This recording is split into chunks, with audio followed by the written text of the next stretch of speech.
I worked as a reporter for KSL Television for 15 years, and it was a good 15 years. I enjoyed being there. But towards the end, we got some new people in, and I don't think they were very committed to journalism. The entertainment aspect of it took over, and my job wasn't as fun as it was. And the internet had been invented, and I was convinced that the internet was the future of television. And so I had an opportunity. Some people I knew offered me twice my salary to come and work for them in an internet company called Top Jobs on the Net. So it was an internet recruitment site, and it was in 1999, which was just the beginning of the internet rage. And so they made me the vice president and general manager. And so it was really fun. So I went and worked for them, and I ran their advertising and media company. And so we made commercials and we bought advertising, and it was a lot of fun. I really enjoyed working there for about a year and a half. And then we had what we call the dot-com bubble burst. And that was because of lack of revenue. All the investors pulled out of the dot-com companies, and hundreds of them went belly up. And ours was kind of at the beginning of that. And so in the year 2000, 2001, I found myself unemployed.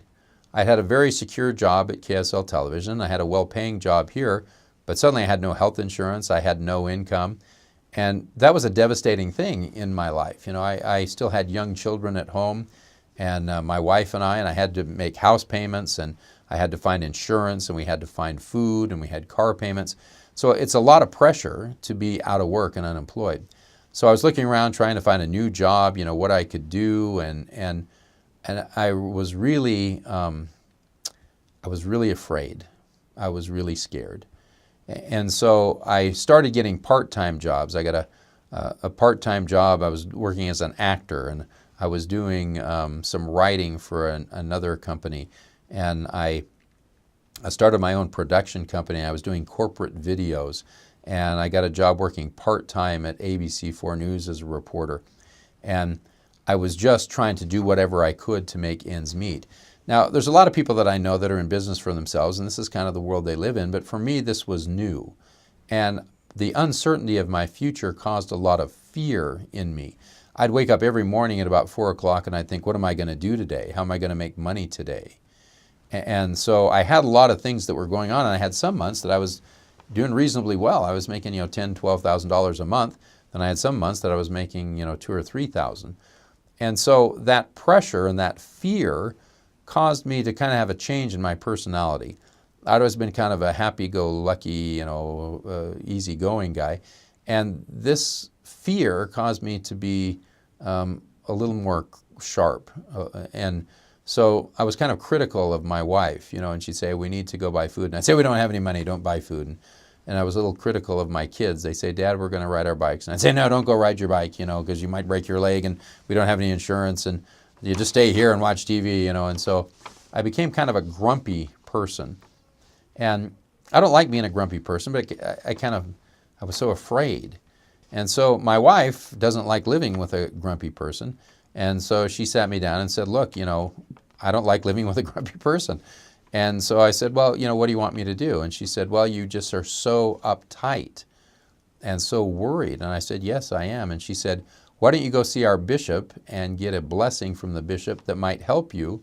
And I had been a bishop previously, and our bishop was Kurt Kimball, a wonderful guy. And so I said, okay, I'll do that. And so I called the bishop, and he wasn't there. And so I told my wife, well, the bishop's out of town. And she said, well, then you go see the stake president. And I said, well, what's the stake president going to say? And she said, well, he can give you a blessing and maybe help you. And so mostly to get my wife from, to stop nagging me, I agreed that I'd go see the stake president and see if he'd give me a blessing. So Brad Farnsworth was my stake president, great guy. And so I made an appointment to come and see him. And I think the stake president never knows when somebody comes in if they're going to confess adultery or, murder or some kind of a thing like that. And so he was a little nervous, I could tell, when I came and sat down. So I explained my situation, that I was out of work and that I was nervous and that I didn't know what to do. And he said, listen to my story. And he said, sometimes I get direct revelation and I can tell people what to do. He said, but I'm not getting any revelation on this. He said, I don't know what to tell you to do other than just keep doing what you're doing. So I thought, well, okay. He said, but I'd be happy to give you a blessing while you're here, if that will help. And so I said, okay. So in the Mormon Church, we have this custom of priesthood holders where they give blessings to people. And so they put their hands on their head and they say, in the power of the Melchizedek priesthood, in the name of Christ, I give you a blessing. So he gave me just this beautiful blessing, and the words that he said were so comforting that it did make me feel comforted. But he said one thing in the blessing that I thought was a little odd. And he said, I bless you that you can rely on your wife's inspiration to help you get through this. Well, we'd never even talked about my wife, or I didn't even know that he knew my wife. And so I thought that was kind of odd because, I thought it was my job as the provider to provide for the family, and I didn't see that my wife's part in this was, I kind of felt all alone. So I came home and my wife met me at the door and she said, how did it go? What did he say? She was interested. And I said, well, he said this kind of funny thing. She said, what's that? And I said, he said, I should rely on your inspiration. And she said, finally. She said, I've been waiting for months for you to listen to me. I said, what do you mean? She said, I know what you're supposed to do for your job, but you'll never listen to me. And I said, well, what do you mean? She said, you need to get a job at Brigham Young University. And I rolled my eyes and I said, honey, they don't need former reporters at Brigham Young University. Plus, I have a bachelor's degree. I don't have a PhD or even a master's degree. They're not going to hire me at BYU. And she said, well, you can say whatever you want to say. She said, but I know that that's what you're supposed to do is work at BYU. So I'd already gone this far down the road. So I was doing a lot of other stuff. And so I just started applying for every job at BYU. So I applied to be the editor of the BYU Magazine, which I was not qualified for.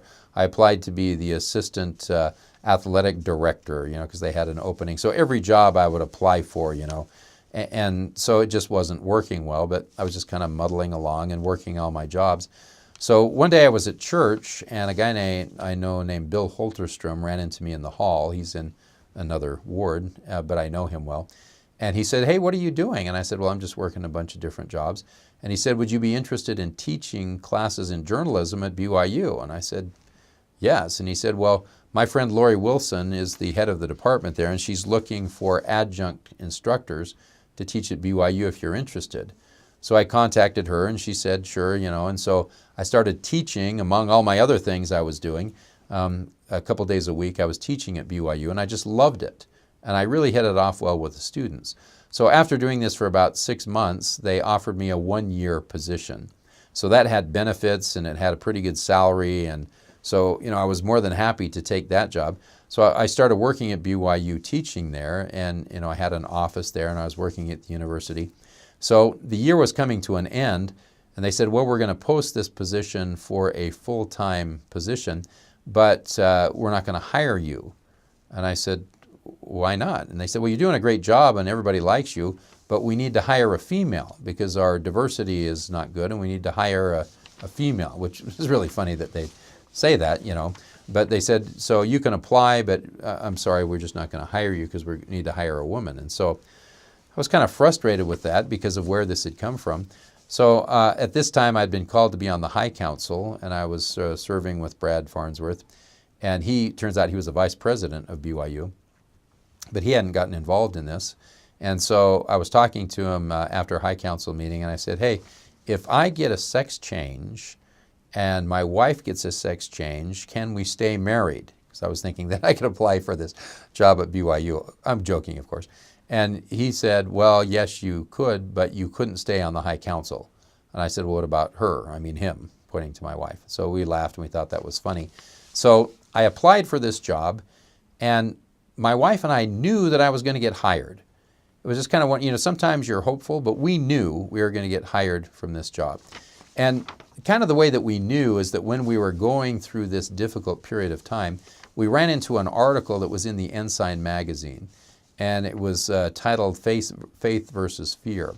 And it talked about the story of the apostles when they were on the ship with the Savior, and they went out and it was a storm. He had fallen asleep, and there was a storm that had come up. And so they were really afraid because the storm was raging and they thought they were going to drown. And so they hurried and woke him up, and they said, hey, there's this big storm here. And so he was angry with them. So I never in the story really understood why he was angry with them, but he calmed the seas and he said to them, ye of little faith. So I never really understood that story, but they explained it really well in the Ensign article. And that was the reason he was angry with them, is here were these men who had been through with him and seen him raise people from the dead, heal people, and turn water to wine, feed the multitude with fish and bread. And they still did not know who he was. They didn't know that he was the Son of God. If they knew he was the Son of God, they wouldn't have been afraid. They'd have just hung on and enjoyed the ride. They'd have known that he was the Son of God and that he could do anything. But their fear overcame their faith. And that's why he was angry with them. So I realized that I was the same way, that I was so caught up in fear that I had lost my faith. And I needed to depend on my wife's faith to get me through it, because I had lost my faith. You can't have both faith and fear. So I decided that I was just going to throw away my fear and I was going to have only faith.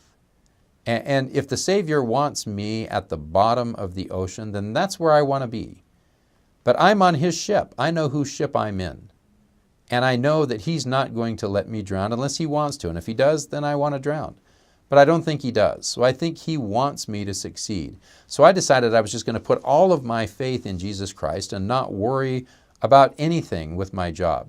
And so I had this confidence that I was going to get hired at this job at BYU. And so it came down to me and 2 other women. And at the end of the day, the faculty all voted in favor of me. And so here I am now with a bachelor's degree as a tenured professor at a major university. Everybody else I work with has a PhD. And so if that's not a miracle, I don't know what a miracle is. I mean, moving those Wasatch Mountains would be less of a miracle than having me working as a tenured professor with a bachelor's degree.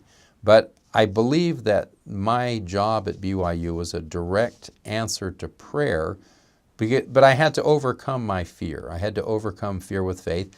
And I learned a lesson that my wife and I are in this together. We're in the same boat too. And we know the Savior is in that boat with us. And so I have to rely on her to receive revelation just as equally as I do.